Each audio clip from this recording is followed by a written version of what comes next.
Welcome to Share. I'm Hannah Vivier. Well, they call you names and try to put you down. Sometimes they take what belongs to you or even physically harm you. Most of us will encounter some form of bullying throughout our lives. How does bullying affect a child's social and educational development? And what are the bully's reasons for acting aggressively? That's what we're discussing right here on Share.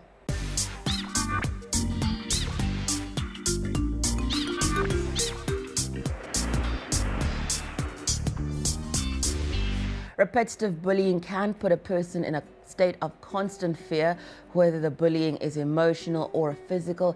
Can you imagine living each day in constant fear? We're now joined by Marjana Almendro, who's a psychometrist and lay counselor, and Nono Maseko, SADC counselor. Very warm welcome to you, ladies. Hi, Hannah. I want to start with you, psychometrist. Today was the first time I heard about what a psychometrist is. Yeah. So what is it? I think just to tell people what it is that you do. Look, as a psychometrist, I specialize in psychometric assessments. So we look at aptitude, IQ, personality, but I also do a little bit of counseling. I am in private practice where I have come across bullying. So let's talk about how that links together, because here you were mentioning to me earlier that a person who might not be, well, a child is not doing so well at school, it could be a direct result of how they're being treated at school, or that they might be bullied. So how does it affect a child's academics or how they're performing at school? Well, typically a child that is not doing well, that isn't very sort of assertive or strong or stands out, a potential bully could see that victim as vulnerable, and they typically do pick on people that they feel are below them. So they seek out those vulnerable victims and they try to coerce or sort of dominate them to make themselves feel more powerful. But sometimes you'll find that, I want to ask you, Nono, because you deal with this really, like, you know, hands-on. You'll find that there's a child that looks, and I was speaking to you earlier on, who looks very strong, very strong character, they're very assertive, and yet they're being bullied at school.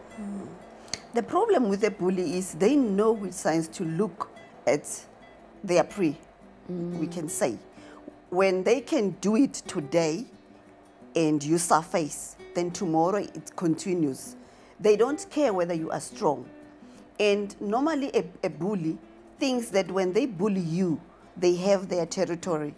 You know, bullies think if they don't bully, someone is going to take their space. They want to be seen, or they want to make a point. And most of the bullies see that at home, whereby the father is the one that is abusing the mother. And if it's a girl, she will do that to say, one day, I will tackle my father. And that's how bully starts. And for me, that was actually quite one of the things. I mean, I've heard personal stories of this happening, but you also brought it up, Nono, that a lot of girls now, because before, and I don't think it's a now thing, I think if we think of, I was at an old girls' school and was bullied at school, you know, by girls. It's not just something that is happening, you know, because of gender, I would imagine. Look, I mean, it affects boys and girls. So boys bully boys, boys bully girls, girls particularly bully girls, and in some instances, girls do bully boys as well. Yes. And you wouldn't even think that. No, exactly. But it's all about, as I said, perceived power. So if they see someone as vulnerable, they're going to want to dominate that person. And where is it coming from? You talked about territory, but where is it coming from? Because you mentioned a little bit about could they be seeing it from somewhere else?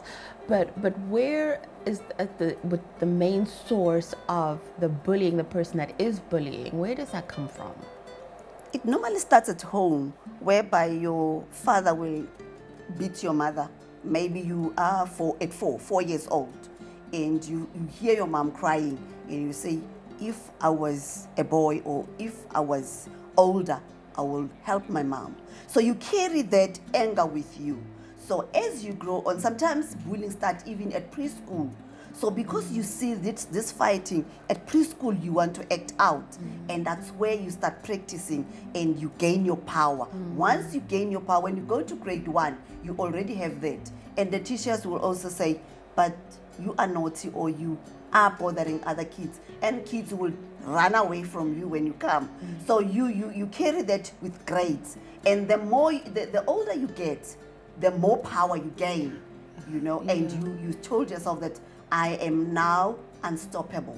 But Marjana, don't you also find, I mean, and I've seen this where it's sometimes groups with one child, or they'll pick on certain kids, and it won't just be, you know, a one-on-one, it'll be groups. And I remember there was a family member that was being bullied at school, and it was a girl that was bullying him, but she was forced by other kids to do it, and the kids had told her that if you don't pinch him, if you don't hit him, then we're going to do that to you. So you get that coercion as well, that pressure. Have you found that that is something that happens? I have found that with peer pressure as well. You know, bystanders will see a bully bullying a victim, and you know, we ask ourselves, why don't people get involved? And a lot of the time it's because of that peer pressure, because they don't want to become the victim. So they're sort of a passive bully where they laugh and they almost encourage it, and it kind of grows in power because, yeah, it grows in those numbers and those groups, and that victim feels even more perpetuated.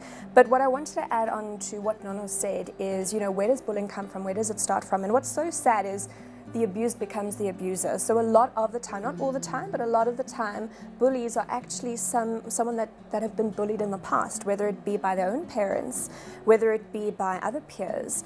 And they have a low self-esteem, and they're trying to project that sort of that power to try and make themselves feel better, to try and build their own self-esteem. So a lot of the time, these bullies are not to, you know, say it's right at any time, but a lot of the time they're victims themselves, and they also need sort of some therapeutic intervention. No, I want to ask you, what are the signs, and you can also add to this, you know, and join that, but what are some of the signs that a parent would know that their child is being bullied? Because sometimes it's happening and the child's not telling anyone, and especially not their parents. Isolation, anger. Most of the time they want to be alone. A lot of the time as well, kids do develop depression because of bullying. And, you know, then you've got your sort of suicidal ideations, you know, changes in appetite, changes in sleeping. If the bullying's happening at school or work or wherever it is, the person wants to avoid that place. So whether it be in the work environment, absenteeism, or, you know, generally just not finding pleasure in things that they previously found pleasure in. So it's really sad because it can lead to more severe cases, and in some cases suicide. I mean, you know, the 1999 Columbine shooting, those two kids that committed those atrocities, they were bullied. Not to say it was right, I mean, what they did was absolutely horrendous, but they were severely persecuted at school. So that's quite an eye-opener as well, to see the effects and ramifications that bullying can actually have. And sometimes, though, you know, a parent will know, well, their child is depressed, they can see all of this, but now they don't know what to do, and they don't know where it's coming from.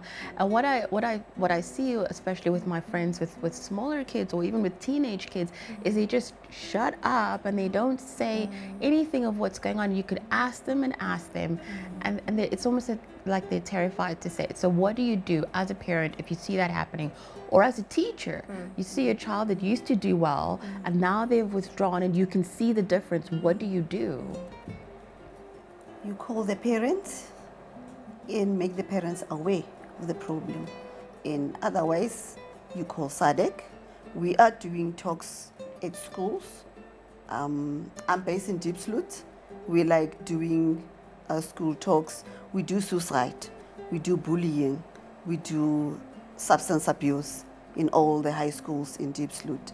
And even if we're doing suicide, but a child that comes to you will come and say, at some point I wanted to kill myself because I feel like I can't defend myself from the bullies in the school, you know.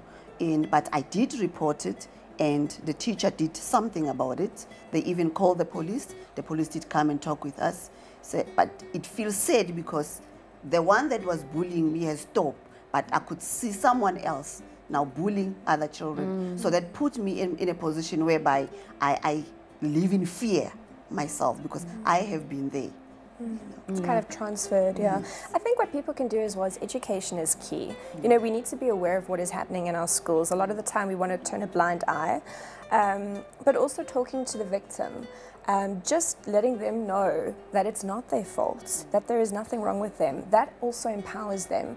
Other tips for parents or teachers is to make sure that there's always supervision in the school. So whether it be, when they're on break, that there is a teacher on the playground. Also to remind the victim to stay in sort of numbers so they're not alone and they're not cornered.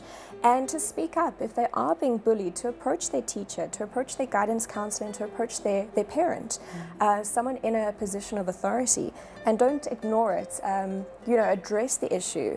The worst thing you can do, and I mean this is a matter of opinion, is put the bully and the victim in a classroom and have them work it out. That's not going to work, okay? But intervention is needed for both the victim and the bully. Why do you say that's not going to work? Because that's usually what does happen. It really just perpetuates the problem. It makes the bully feel more resentful because he's now been labeled the baddie, the bad person. You understand? So, and as Nono actually aptly brought up, it could transfer to another pupil or another student. So it's not going to actually eliminate it. So, the victim needs counseling, but also the bully. He needs to be taught how are socially appropriate ways to behave. How does he exercise, or how does he work through his own wounds, what's happened to him? Look, I've spoken predominantly about a bully being bullied, but sometimes, unfortunately, you're going to have kids that do have psychological predispositions towards psychopathy, antisocial behavior disorder, conduct disorder, that do become bullies, and they have absolutely no feelings of empathy or regard for society whatsoever, and those are really challenging. But once again, I would recommend therapeutic intervention. And it does, and when we talk about therapy or just picking up the phone and calling ZADAG or getting somebody to step in and help, I would imagine that a lot of people don't do that because they think, okay, well, what is it going to do? Whether it's a parent thinking, well, it's me and my child and we're against the world and this is happening, or a child feeling so helpless. But what are the benefits of looking for somebody who can help your family? Benefits are huge. Because when you make a call, if you don't get the help that you want over the phone, we refer you to the closest person. You can go to a psychologist, you can go to the police, and that helps a lot. That helps a lot. Because sometimes you feel like, oh yeah, talking, what will it do to me? But when you sit and talk to a professional, it adds value to your life in a way that you say, you know what, I am going to take a stand. And you're this also, stops now. You're taught coping mechanisms, and also your self-esteem is built up because, as I believe, your self-esteem is the best precursor for success in life. Now, as a child, if that's completely crumbled by bullying, what chances of success or reaching your full potential do you have? So at least speaking to a counselor, speaking to somebody is going to help you to realize that I am of value, that I am of intrinsic value, and I do, and sort of to build up that self-esteem again. Thank you so much. We're going to have our second half. Marjana, we're going to be saying goodbye to you. Thank you so much for all your input. It was amazing having you. Thank you. Well, we still wish share. We're not done yet. While helping the victim of bullying is important, we cannot forget that the bullies themselves are often struggling with something. We'll be right back with more on the effects of bullying.